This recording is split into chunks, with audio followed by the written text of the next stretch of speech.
ทุกข์เท่าไรคงไม่อาจทำให้เป็นเหมือนที่เฮาตั้งใจ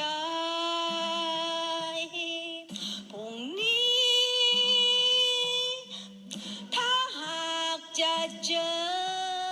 ปัญหาขอฝากให้อ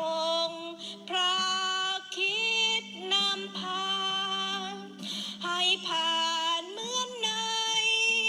วันนี้พรุ่งนี้ถ้าอาจจะดีจะร้ายไม่หวั่นไม่กลัวแต่ขอวางใจให้พระเยซูนำทางเราจะพบอะไร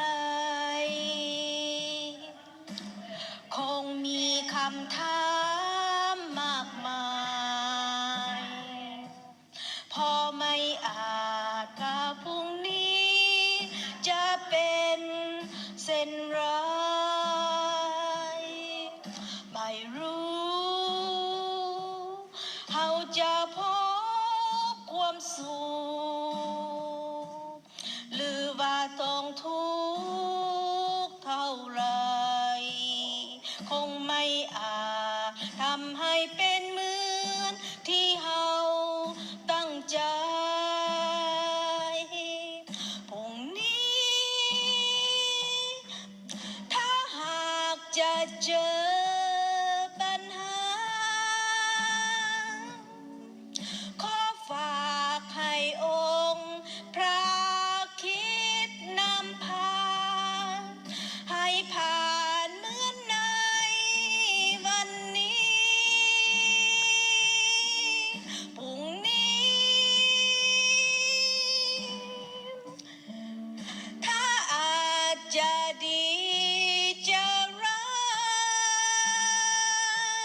ยไม่หวั่นไม่กลัว